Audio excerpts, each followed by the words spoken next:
Alright, hey guys, another video real quick. This one's pretty simple. I said that with every single one that I've done so far, and it's obviously taken me longer than I anticipated, but I'm on the last two pieces, so I guess this video series is almost over. I got two more. Oh no, three more including the rear sway, but for tonight, just two more. But next I'm installing the belt cover, which is this right here. This is very simple. I say that now, but we'll see. First thing I want you to do is remove this bolt. This is just a pin that goes into a rubber, it's a little rubber seal, so it's just pressure fitted. This is very easy, and you literally just unscrew that. It's a 10 millimeter, and you pop that out. So this is out. This is a piece of crap, and we are going to be installing this, which is installing this, which is much nicer and should look pretty cool. So with this one, they include these spacers, so it levels it out. What you want to do is you want the tall spacer towards the intake and the short spacer right here. Next thing you want to do is actually remove this rubber grommet, because the supplied spacer needs to go in this spot. So let me get a screwdriver and pop this out. Push it through. Careful you don't hit your belts. Okay, so that's out. Okay, so they want you to do the long one. There's a side with a little bump up here that goes up, and there's a flat side, so that goes against the power steering bracket right here.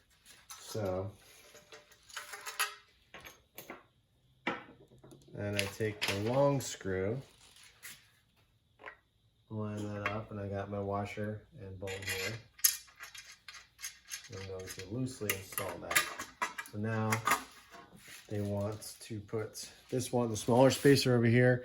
It has two bump outs here, so it doesn't matter which way it goes.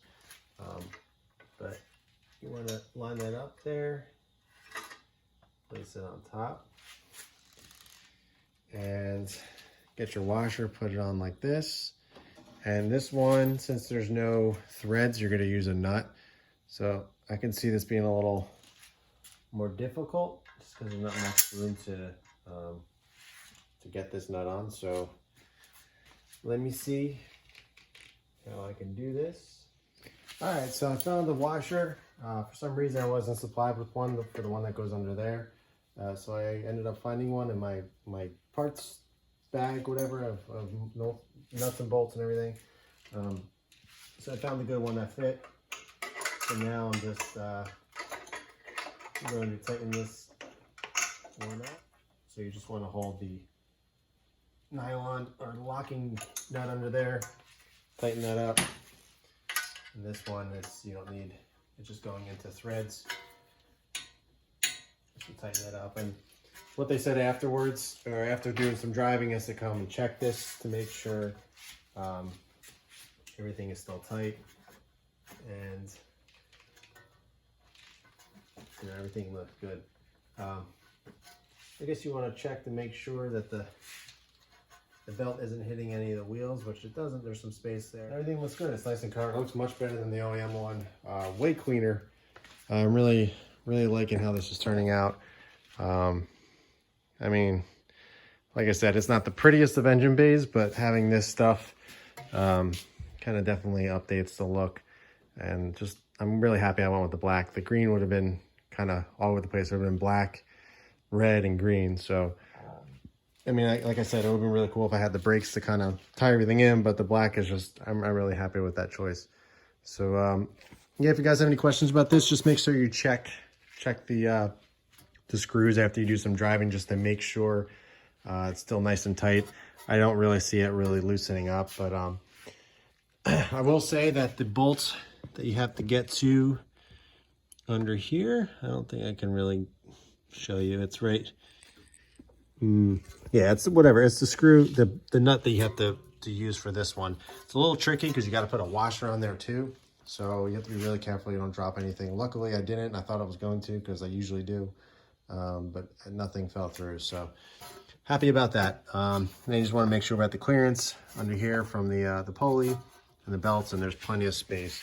Let's see if I can get an angle. It's a little dark. Let me get a light. Let's see. Can't really see much, it's blurry, but having a hard time. What the? All right. I can't really see, but yeah, there's the pulley. There's probably about an inch gap, so plenty of space. But I'll keep an eye on that just to make sure nothing's touching when I do start the car for the first time. But yeah, that's it. That's the alternator and belt cover. So if you guys have any questions, just let me know. And I got one more install video for tonight, and then the one after that will be the rear sway bar and the end links. But I'll be doing this part next. So stay tuned for the next video, and I'll catch you guys in the next one.